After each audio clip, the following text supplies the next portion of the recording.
ኪራ ጽናትን በቶሎ እንድታገባ ትፈልጋለሁ አለ የኪራ አባት። እኔ እምቢ ብዬ ነው አለ ሰውየው። ምን ማለት ነው? እንዲ አባዬ ጽናትን እንኳን በቶሎ ማግባት ይቅርና አሁንን ማግባት እፈልጋለሁ። ግን ምን? ጽናት አባቷ መከፋት አልፈልግም እና መንገድ ነዋ።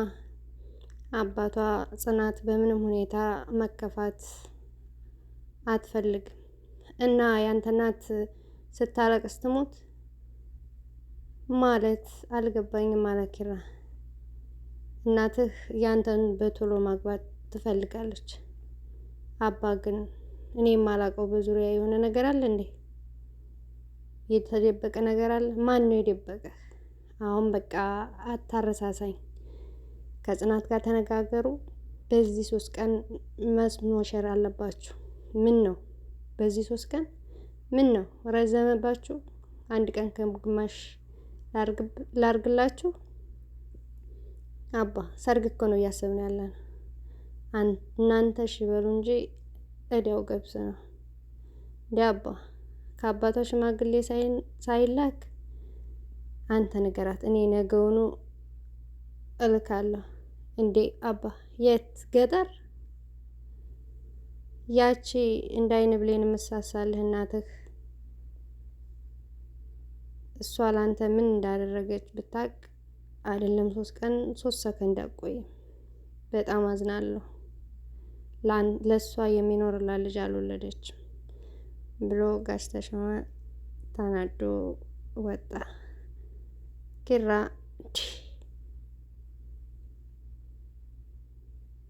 ጉድ እኮ ነው በ3 ቀን። ጽናትንስ አሁን ምን ብዬ ነው ማውራት? ቆይ ምንድን ነው እየተከናወነ ያለው እያለ ኪራ እያሰበ ነበር። ጋሽ ተሾመ ጽናት በጣም እንዳስቸገርኩሽ አውቃለሁ፣ ነገር ግን አስተርዬ በጣም ታማለች እና ጋሼ ወይኔ ሂጄ ልጠይቃት ብል እምቢ አሉኝ። ያው ታውቂያለሽ እየፈተፈሽ እየሰራሽ የምትልክላት ምግብ ከበቂ በላይ ነው አሉ ጋሼ። ጋሼ ግን ላናግርሽ አሉኝ። በሰላም ነው? ትንሽ ጨነቀኝ። ምን ሰላም አለው? ህይወቴ እየተሰቃየችብኝ ነው። ከጸሎት ውጪ ምን ማድረግ አለብን? እንደው እሱ በጸሎት በቸርነቱ ይዳብሳት። ጽናት ኪራን በቶሎ አግቢ ነው። አልተረዳሽኝም። ከ3 ቀን በኋላ ሰርጋችሁ እንዲሆን እፈልጋለሁ። እስካሁን ካደረግሽው አይበልጥም።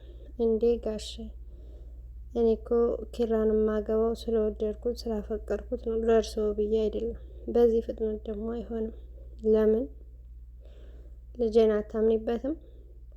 ከአባቴ በኋላ እሱን ብቻ ነው ያመንኩት። ታዲያ ምንድን ነው እንዳታገቢው የሚያደርግሽ? ጋሼ አባቴን ዋሽቸዋለሁ። ማለቴ እዚህ እየተማርኩ እንደሆነ የሚያውቀው። በቃ እሱንም ቢሆን ኪራ ነግሮኛል። እሱን ቢሆን አወራዋለሁ። አስቱ ግን ምኞቷ ሳይሳካ እንዴት ሞት አልፈልግም አሉ ጋሼ። ጋሼ ግን በጣም እየተጨናነኩ ነው። ጽናት ራስ ወዳድ እንደሆንኩብሽ አውቃለሁ፣ ግን ደግሞ ለአባትሽ በተስፋ ከመኖር እውነቱን መናገር ይሻልሻል። እሺ በቃ ወይ ላስብበት። እባክሽ ከመጋባታችሁ ከወርቅ በላይ ነው። መጋባታችሁ ላይ ቀር ደግሞ አስቱ እያለች ቢሆን። እሺ እስከ ማታ አስበሽ ንገሪኝ አሉ ጋሽ ተሾመ። እባክህ አምላኬ እሺ እንድትል ድፍረቱን ስጣት አሉ ጋሽ ተሾመ። ጺም ክችን ገብታ እውነት ጋሽ እንዳሉኝ የእውነት ገመዴን መበጠሻ ደርሶ ይሆን? እኔ እንጃ አላውቅም፣ ግራ ገባኝ። አባቴን እንዴት ብዬ ነው? በየትኛው አንደበቴ ነው? ልጄ ትምህርቷን አቁማ ስራ ጀምራለች።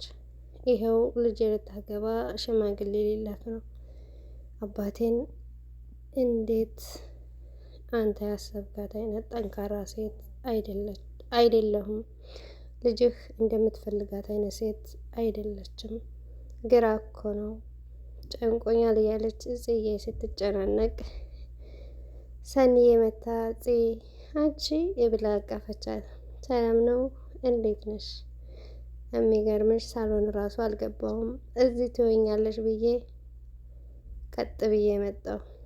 ቅድም ስታወሪኝ ድምፅሽ እንደደበረሽ አውቄ ነበር።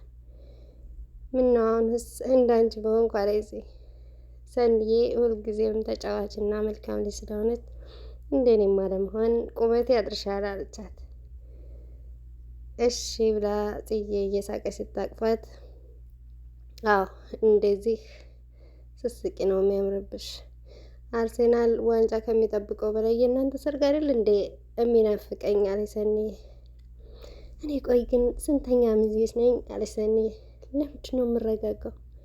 ምን ልታረጊ ነው አለች ሰንዬ። በርበሬ ልቀነጥስ ነው ወገቤን የማስርበት ሻረብ ስጭኝ እያለች የእብዶች አለቃ አለች ጽዬ። ከናኦሚና ከምሩዬ ውጭ እጮኛ ያለበት ሙሽራ ሚዜ የሚሆን የለም አለች ሰኒ። ጽዬ ሰንዬ ተረጋጊ፣ ግን ለአባቴ ምን ብዬ ነው የምነግረው እያለች ጽዬ ትጨነቃለች። ሰንዬ እውነቱን መናገር ነው ያለብሽ፣ እኔም እንደሱ ነው ያሰብኩት አለች ሰንዬ። በቃ አሁን ሳሎን እንሂድና ምን ማድረግ እንዳለብን እናስብ። እኔ ምርሽ ምሩ ስትላት፣ ምሩዬ አሟታል ደውዬላት ነበረ። ምሩዬ እና ናሆሜ አልጋ ላይ ቁጭ ብለው ምሩዬ በእግዚአብሔር እሺ በይኝና ሐኪም ቤት ልውሰድሽ እያለ ነበር ናሆሜ። ምሩ እኔ በሽታዬን የማውቀው አሁን ትንሽ ይሻለኛል። አትሩይ ስትባይ አሰሚ፣ አታጽጂ ስትባይ አሰሚ። ታዲያ ሲቆሽሽ ምን ላድርግ አለች ምሩዬ። ናሆሜ እኔን አጽጂ አትይኝም እንዴ? ደግሞ የለ እንዴ? ለነገሩ እኔ ነኝ ጥፋተኛ፣ ያን መጥረጊያ ሰብሬ ነው የምጥለው አለ ናሆሜ። እንዴ በምን ልናጸዳ ብላ ስትስቅ፣ አትሳቂ በቃ እንዳያምሽ እረፍት አድርጌ አለ ናሆሜ። ፀጉርሽን ቅባት ልቀባሽ ዚነት ነው ሲላት ምሩዬ ሳቀችበት። ጋሽ ተሾመ ላስቱ ደውሎ አስትዬ እኔም እኮ ወደ አንቺ እየመጣሁኝ ነው፣ እንደሱማ አትሁኝ፣ ስንት ጊዜ ነው ስለ ቦታ አታውሪ ምለሽ እያሉ ስልክ እያወሩ ነበረ። ይኸውልሽ አስቱ ቆይ እስቲ ተረጋግተሽ ስሚኝ፣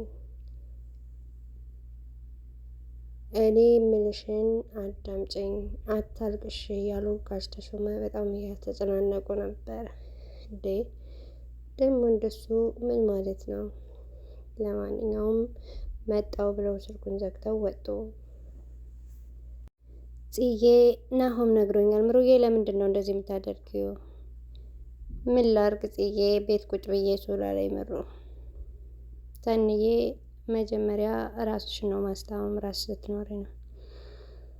አይ ለማንኛውም ግን ካስፈለገሽ እኔን ጥሪ። ናሆሜ ደግሞ ኪራ መጥቶ ነበር እኮ የሰማሁት እውነት ነው? ሰንዬ አዎ ከ3 ቀን በኋላ ሊሞሸሩ ነው።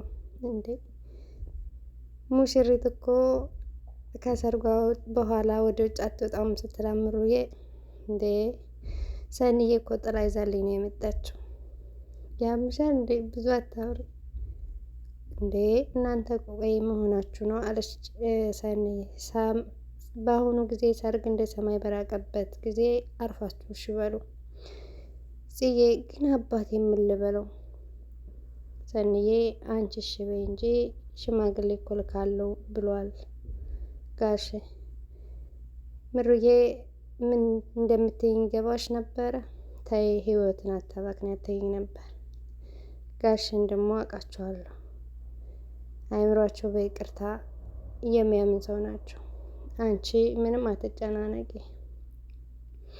እሱማ ማታ ልነግረው አስቤያለሁ አለች። አይዞሽ እሺ አለሽ ምሩዬ።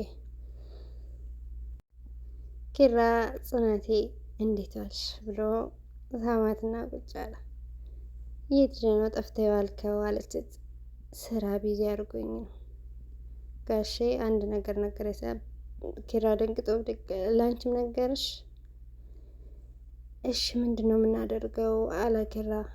እኔ እንጃ ኪራ ጨንቆኛል። እኔንም በጣም ነው የጨነቀኝ። እንደሱ እንዳልሆነማ ልብሽ ያውቀዋል። ያው ለአባትሽ እንዴት እንደሆነ መናገር የከበደኝ ግን ደግሞ በጓደኞች አበረቻች እና በአንተ ፍቅር ተገፋፍቼ ልነግረው አስቤያለሁ አለች። ምንም ቢሆን ግን ምንም ቢሉሽ መቻል አለብሽ። ከአሁን በኋላ ከአንተ ጋር መኖር እንደሚያስደስተኝ ነገር ያለ የለም። እሺ በቃ ይቅናሽ በለኝ አለች። ይቅናሽ የኔ ሚስት ብሎ ኪራ ከክላስ ወጣ። ጽዬ ስልክ ደውላ አባቷም አላሳፈሯትም። አውቃለሁ እኮ ነው ያሏቸው የጽናት አባት የገባው። ኪራ አምላኬ እባክህን ደስታዬን አይቼ እንዳላጣ እኔ ያለ ጽናት መኖር አልፈልግም። እባክህ አምላኬ የጽናትን አባት ልባቸውን አራራልኝ እያለ በጣም እየተጨናነቀ ነበር። አባቴ ለምን በቶሎ ማግባት እንደፈለገ ባላቅም እንቆቅልሽ ሆነብኝ። ማንም ሰው በትዳራችን እንዲያዝን አልፈልግም። በተለይ ደግሞ የጽናት አባት እያለ ኪራ ሲያወጣና ሲወርድ መታ አቀፈችው። ይኸውልሽ ጽናቴ ምንም ነገር ብሎሽ እንዳትናደጂ፣ ግን ላንቺ ብለው ነሽ። እሱማው ግን እያወቀ ለምንድን ነው ዝም ያለኝ አለች። አባ እኔ ተማሪ እንዳልሆንኩ ያውቅ ነበር። ያኔ ደረጃ ላይ ሆነን ስንጨቃጨቅ ያውቅ ነበር። እንዴት እያወቁ ዝም አሉ አለ ኪራ። እኔ እንዳልጨናነቅበት ብሎ ነዋ። የአባትሽ አስተሳሰብ ግን በጣም ነው የሚጨንቀው። የሚገርመው ለጋሼ ግን እስከምነግራቸው በጣም ነው የጓጓሁት ብላ ኪራን አቀፈች። ጋሽ ተሾመ የልጃቸውን ሰርግ ለመደገስ አስቤዛ ሰው ለመጥራት እየመዘገቡ ነበረ። ጤፉን ማኛ መሆን አለበት 100 ኪሎ፣ ቀይ ጤፍ 50 ኪሎ እያሉ ሂሳብ ሲሰሩ ነበር።